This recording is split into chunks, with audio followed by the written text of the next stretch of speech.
chef de bataillon Sori Doumbouya, ministre du contrôle d'État. J'ai connu le président Lansana Conté en 1959. Pendant qu'eux étaient en Algérie, nous étions en France. Les détachements se sont retrouvés à Conakry.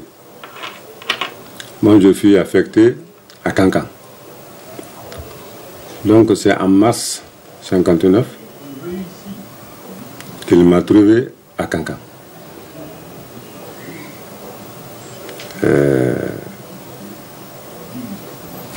Au mess des sous-officiers du camp, c'est là-bas qu'on a eu le premier contact. Il m'a salué, je lui ai répondu. Il m'a dit Nkoro Tanate. Et en décembre 1959, nous étions tous les deux sergents. Nous avons été affectés ensemble à Conakry, à l'état-major général, pour remplacer les camarades qui partaient en stage en Union soviétique. Moi, quelques mois après, moi j'ai été affecté à Kenya.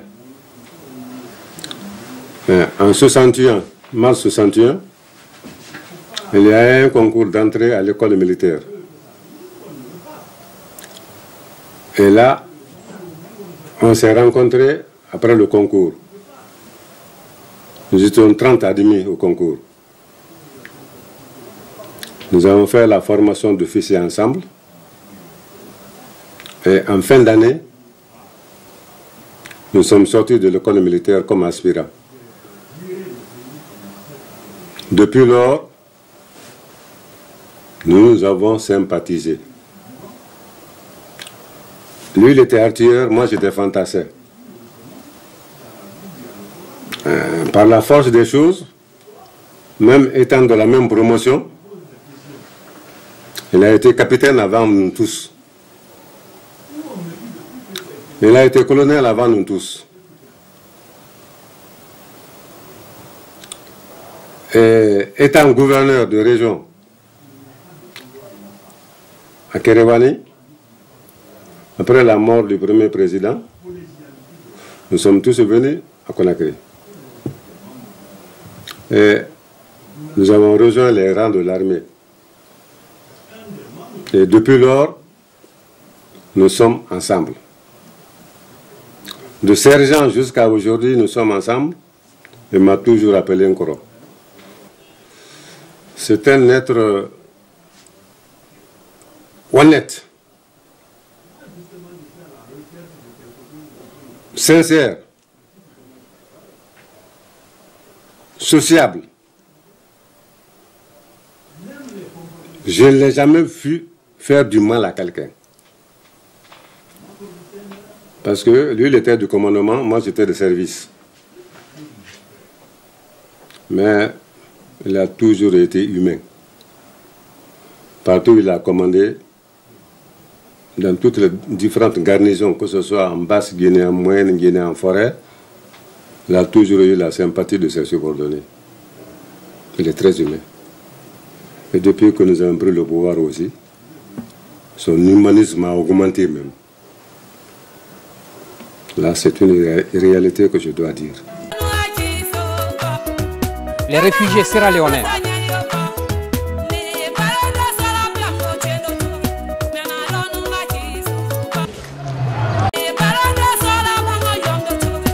J'ai vu pour la première fois de près le général Lansana Conté dans le bureau du président Ahmed Sékou Touré, qui était un ami. Et le président Lansana Conté est venu pour rendre compte d'une mission importante qu'il avait accomplie en dehors de nos frontières au chef de l'État. Et quand il a quitté le bureau, le président Sékou Touré m'a dit de lui, c'est la deuxième fois que je le dis publiquement, c'est le seul qui est honnête au camp Samori. J'ai une confiance totale en lui. Quand je vais voir Claire au camp, c'est lui que je fais venir. Et je tiens compte largement de ce qu'il me dit. Et il m'a parlé du président Conté. De ce qu'il m'a dit, je déduis en résumé que Conté a été un bon soldat, un grand soldat, un héros national en tant que militaire. C'est pourquoi d'ailleurs il est passé du grade de commandant à celui de colonel en récompense à sa fidélité à la République et à la patrie. Et il faut qu'on le dise, quelles que soient par ailleurs les évolutions, mais cela demeure à son actif pour l'histoire. Et je dois le dire parce que c'est un témoignage que je tiens de la bouche de l'illustre Ahmed Sékou Touré.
Pendant que le message enregistré du colonel Diarra Traoré est diffusé sur les antennes de la radio nationale, au centre de télécommunications de Wonkifon, à la périphérie de Conakry, la capitale guinéenne, des troupes armées investissent les lieux et prennent le contrôle de toutes les communications avec l'extérieur.